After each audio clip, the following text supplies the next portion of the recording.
Okay, so now that we have our foundation set up, I'm going to walk you through just a basic couple of rules of how we move through this story, and then start off with prompt one and show you how to apply those rules to your own story and how that's going to change your documents. So the basic heart of this is in the memories and experiences. So as a vampire, you can only have 5 memories at a time, and each memory is made up of 3 experiences that share some sort of connection between them, right? Like they're on the same topic, they use the same, talk about the same people, something that's going to be in common. So in the digital version, which you can see here, right, we only have memories 1 through 5, and there aren't any extra. In the print one, there are extras to make it easy to deal with. And I'll talk about that in a second. So you can see right now we have experience number 1 filled in all 5 memories. So our next experience will have to go into one of these, and it'll have to share the same kind of theme. You'll notice in these boxes there is a space to put the topic, theme, or subject. You don't have to. That's just kind of a reference for you, and it might change a little bit. But the important thing to remember is that you must group them together with some sort of connection. Okay? So when it's time to add a new experience, that's what you do. You add it to an existing memory, one of your 5 that you already have, that kind of slots in and makes sense.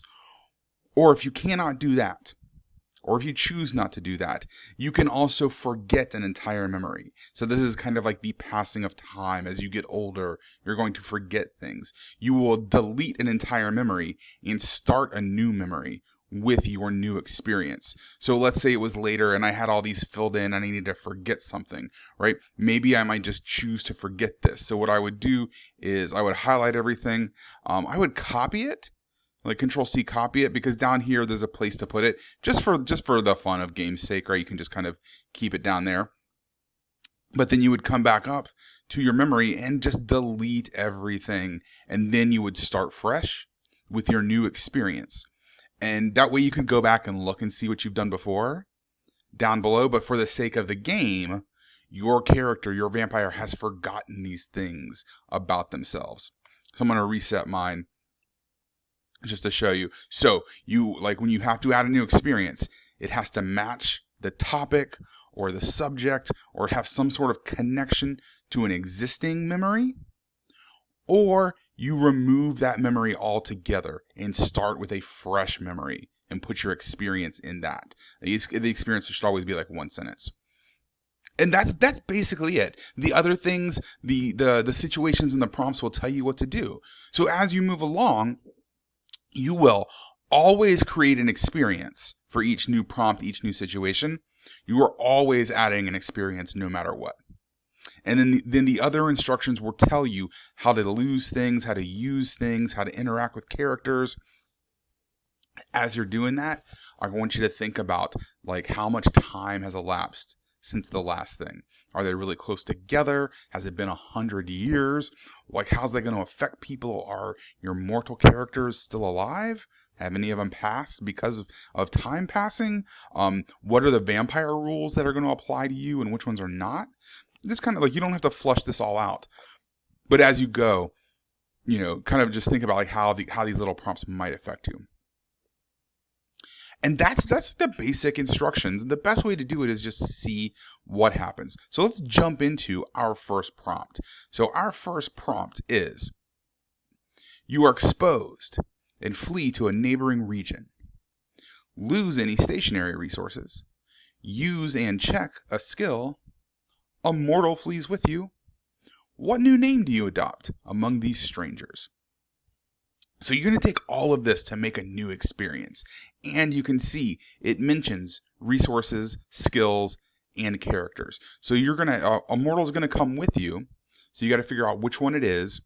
Anytime it says use and check a skill, you should try to wrap that up into the story somehow. And this one says lose any stationary resources, right? So anything that you can't take with you, you will lose it.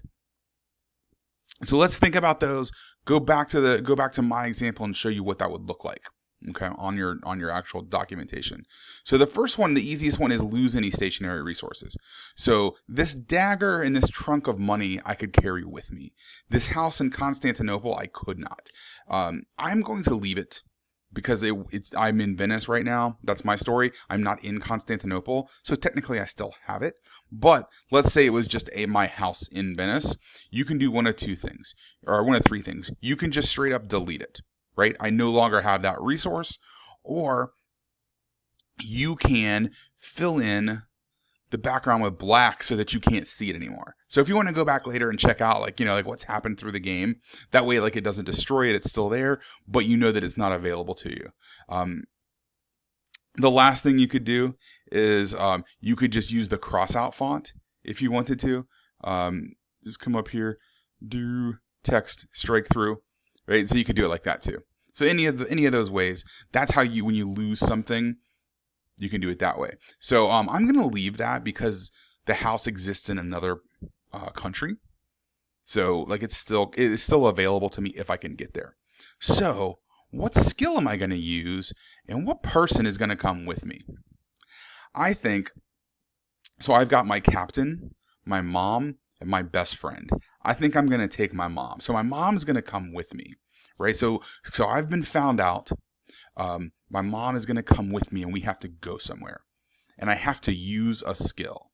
So I think what I'm going to do is say that somebody stumbled upon me and they figured out my secret, but my mama wouldn't let me kill them, right? So she said, no killing.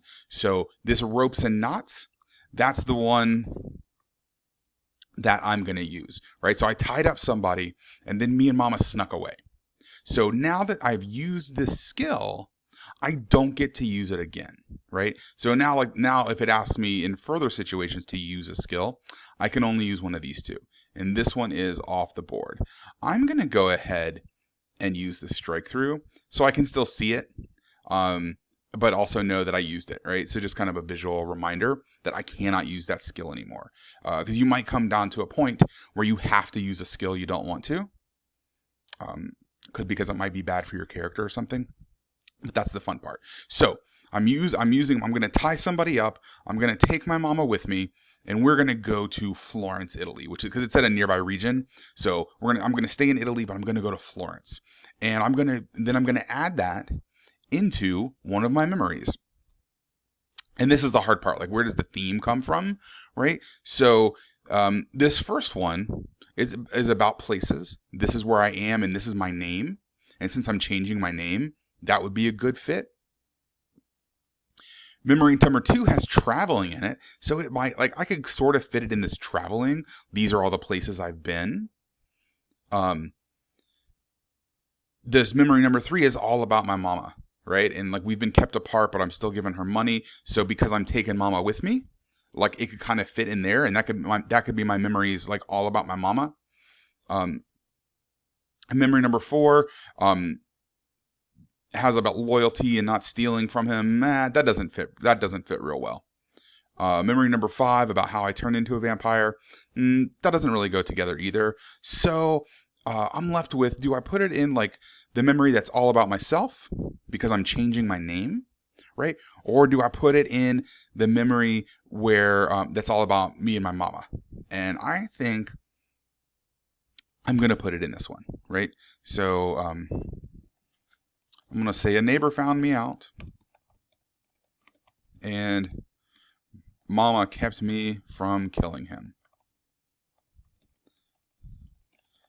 I tied him up, and we fled to Florence, Italy.